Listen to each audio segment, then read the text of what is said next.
Well, this is an old Underwood portable typewriter. Now, back when it was made in the 30s, it was a marvel of innovation and technology. 80 years later, it's been upgraded. It's been moved from paper to iPad. Now, while this example is fun to look at, it's expensive and it's not very functional. And I find the metaphors instructive because so often that's how we've applied technology to education. And I think technology can do more than that in the future. Education has two large problems: access and effectiveness. And if you're fortunate enough to be in a great school, then you're fine. But many of the people in the US and the world don't have access to effective education.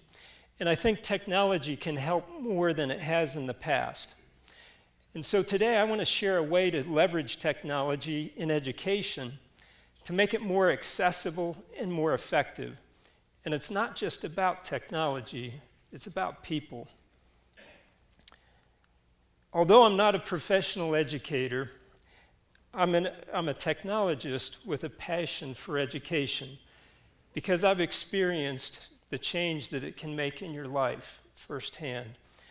Back when I was 15, I was introduced to computers by a wonderful math teacher named Mr. Parker.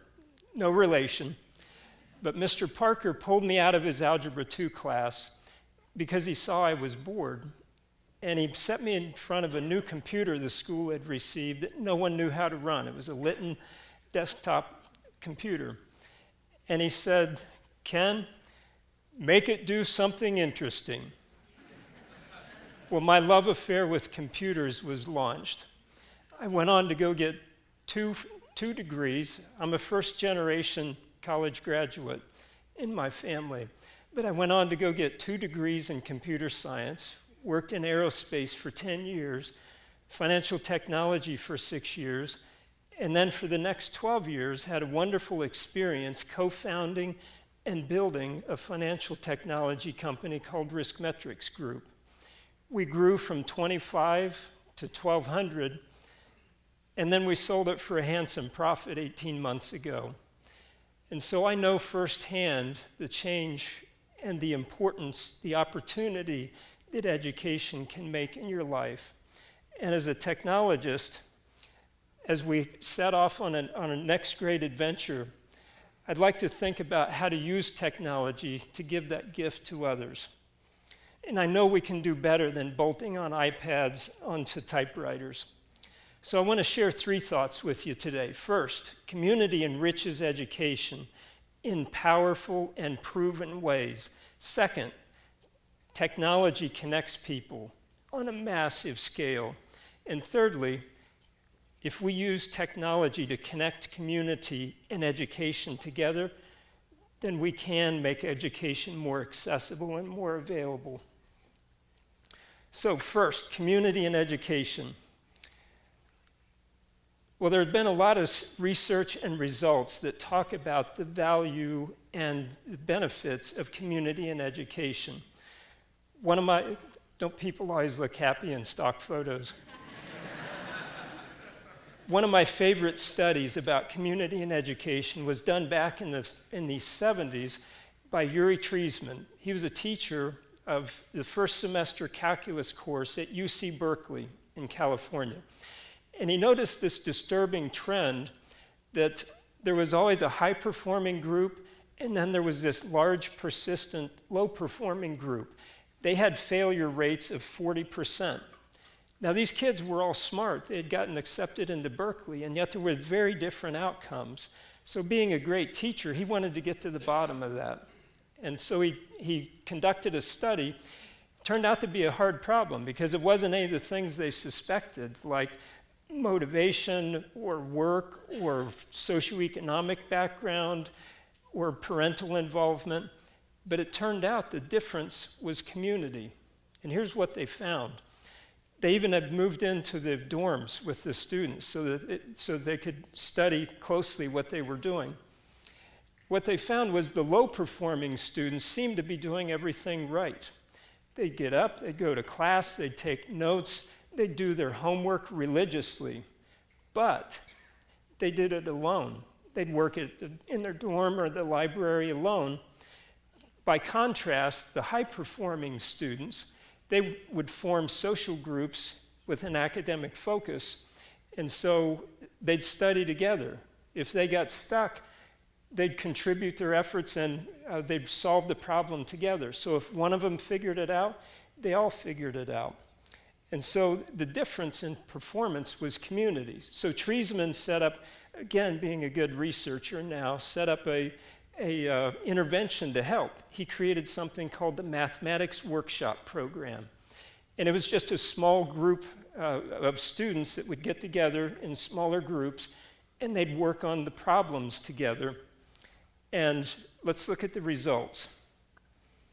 Students that participated in the workshops, compared to those that didn't, 2.5 times more likely to get a B- or above.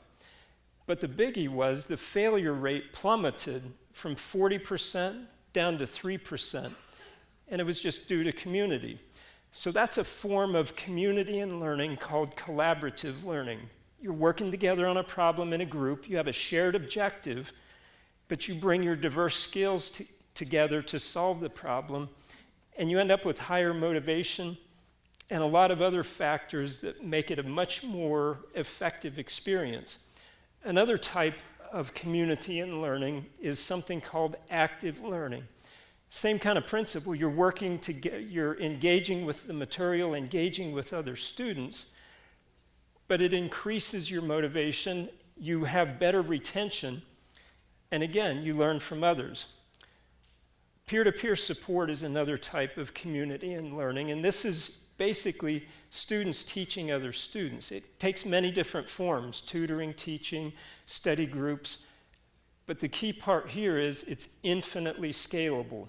No matter how big this whole group, or you could have thousands of people, you can still split down into small groups to work together. And then Seneca, the Roman philosopher, captured it well 2,000 years ago. It's a win-win situation. And he said, while we teach, we learn. And then one final example, there are many different types of community learning. These are just a few. But one final example is one-to-one tutoring. This is where you have a student and a tutor, a teacher, working together. So it's a small community of two. But there was phenomenal research that the highly respected researcher Benjamin Bloom did back in the early 80s, and he showed that the average tutored student performed better than 98% of the students in the traditional class. So it's an outstanding performance difference, and it all had to do just with community. So community is something that students and teachers can use. Don't need computers or technology or anything else, but they can use it to great effect. So secondly, technology connects people. Let me ask you a question. What's the top online web destination in the US in terms of time spent? Facebook, exactly. By a factor of 3.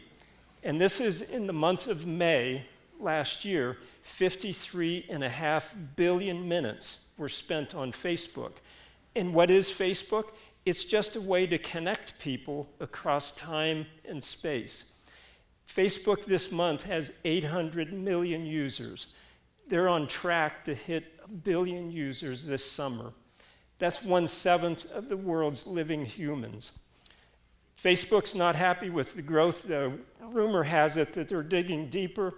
They're actually building a module to channel dead people. It's going to... Okay, so I made that part up, but the rest of it's true. But it did make you think, didn't it?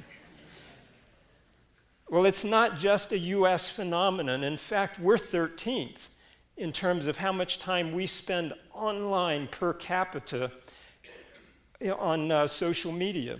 Israel was first. They were twice as much time as the US. Second, Nielsen did a study where they looked at 10 different global regions. They found the same thing was true.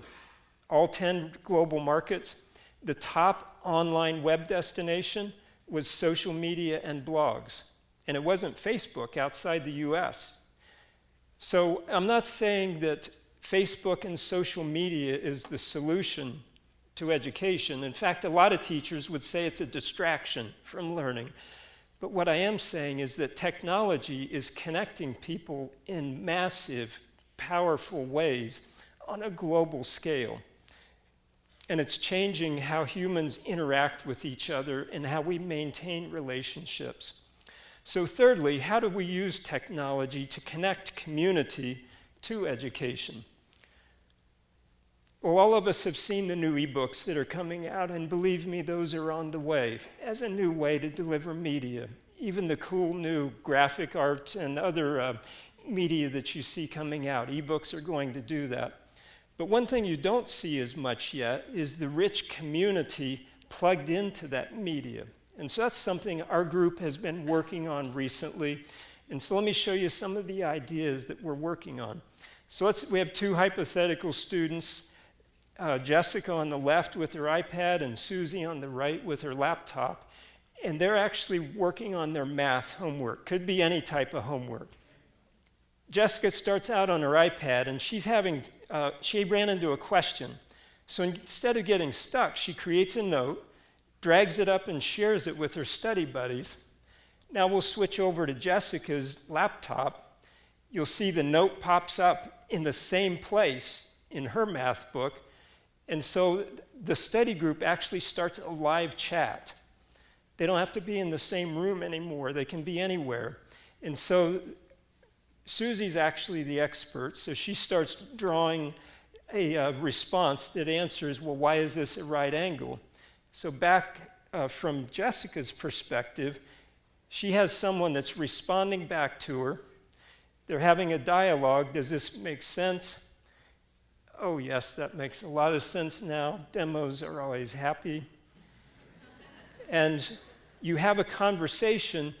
Imagine the contrast with a paper book where you're sitting there in the library or in your dorm and you're stuck by yourself. So now we've integrated that experience into one textbook type of an experience.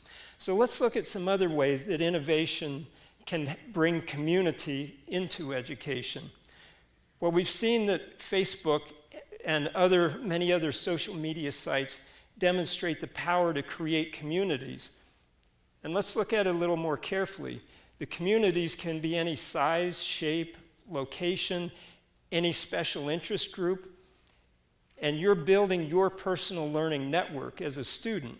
And it is very personal, just like a fingerprint, because it evolves over time, but it belongs just to you. No two people have the same Facebook map, do they? Secondly, technology lets you interact in the most effective way for you for that task. And you get to choose. Do you want to do it in person? Do you want to do message, live chat, audio, video? Or maybe you just want to work alone. That's still possible. But you have all these different choices. Ask an introvert if they would rather raise their hand in class or send in a text message to give a response. There's an information tsunami that is overtaking us.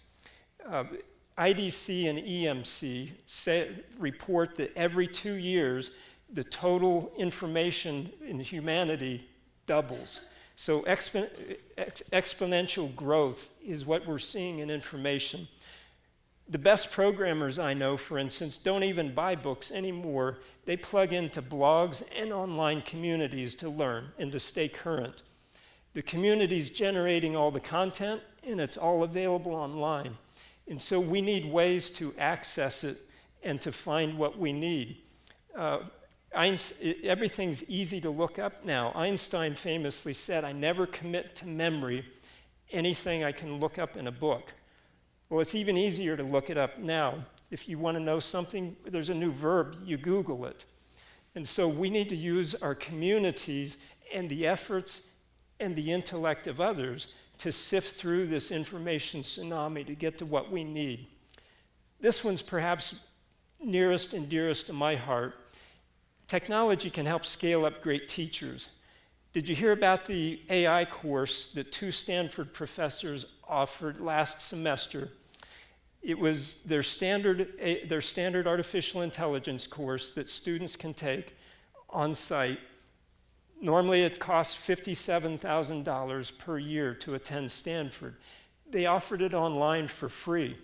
Let's look at the results. Normally they have 200 people in that class. They had 160,000 people enroll. Now they did have a lot of drops through the class because it was the real class. Ended up 23,000 people graduated completed the class. And Professor Thrun, the main organizer, he said that's more students completing an AI course than the whole rest of the world's AI teachers put together. The community translated it into 40 different languages so that people could participate in 190 different countries. There were 248 perfect scores. That was homework, quizzes, and tests. Of the 248, 0 were the on-site students. They were all off-site. The one I found interesting, though, was the fact that the normal class of 200, Professor Thrun said it diminished to about 30 by the end of the semester because he said students reported they preferred to watch the lectures online because they were more interesting, they found them more interesting, and they felt like it was a more intimate environment. So go figure. But the power there is that we can scale up great teachers, but it'll never replace great teachers. Technology allows you to multiply their efforts. Professor Thrun actually this week resigned his tenured position at Stanford. And he's leaving to go do an educational startup to offer more free education online. The reason he gave for doing it was profound. He said in that one class, I had a greater educational impact than I would have my entire career.